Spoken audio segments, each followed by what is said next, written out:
Hey guys, so we got a question from Liz on our Facebook page, Simba-Safe Kenya. And she asks, I'll read. My child is 5 years old and is moving around the neighborhood. How do I explain to her the concept of a stranger because she's very friendly? So who is a stranger? Growing up, I had a very colorful description from my parents about who a stranger is. So most of the time, if I think of a stranger, I'll think of someone in a dark coat with a hat and shades, sort of like Zorro, but not very much Zorro, very scary, who will take me away. We were always told, do not speak to strangers, they will take you away. And so we've really grown up with this fear of strangers. And so what happens? Naturally, we become parents. And we practice the same parenting styles that our parents used. So naturally, I'll tell my child, do not speak to strangers. They will take you away. You will get lost. Does that mean we should scare them? No. We should start talking to our children in a way that we help them break down who a stranger is. For a 5-year-old, the concept of a stranger is very different because they will think about a lot of people that they have never met, but they are always very friendly and warm towards this person. So for example, if they go out with you and they're walking in their neighborhood, because they've started learning how to say hello, they would be saying hi to everyone. And if someone says hi maybe 2 or 3 more times, they'll probably follow them the next time. So it's very important to help your child break down exactly who a stranger is. For a child, getting to know that as much as there's risk in the environment, they can be safe is a key tool in helping them be risk aware. When you get to your child's conversation about who a stranger is, it's very important to tell them that as much as there are people we do not know, some of them can be able to help us. Why?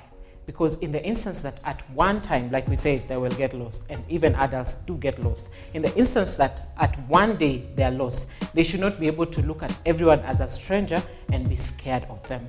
So it's very important to tell them that, number one, strangers are people that we do not know. But in the event that there's something wrong, there are strangers who can be able to help you with a few things. And how can you be able to break it down for them? Help them by telling them about strangers that probably have uniform. For example, if I'm in a shopping mall, a security guard has uniform.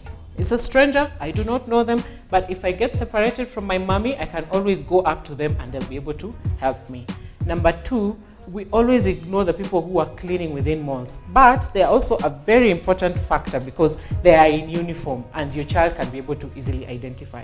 The number one place children get separated from parents is in public toilets. So when they get there, the next person who would be probably cleaning would be someone with uniform. So instead of them panicking and saying, this is a stranger who can harm me, they will recognize the person in uniform and go towards them. For a child of that age, the important thing is to break it down and define. Immediate family, maybe my mom, my dad, neighbors, and a few friends, then those are not strangers. But outside of that, they are strangers. And before I interact, I should ask for permission to talk to someone. Because sometimes they just follow someone because they like them. As they grow older, their circle of influence widens, and so they're going to school, they're going to church, they're walking around the neighborhood more often than they were before. So they should be able still to identify now people with uniform and have them as strangers that they can be able to relate with.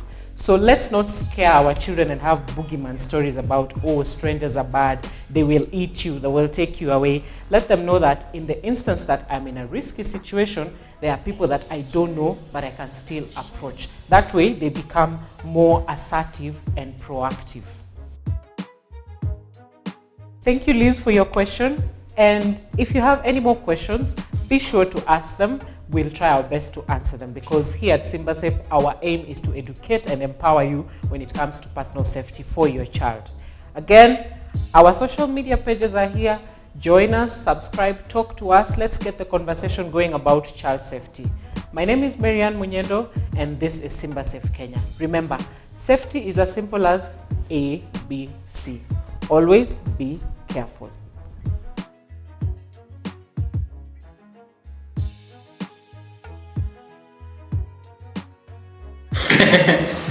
Thank you, Liz. Breakfast. Yeah. I did. 2, 1, action.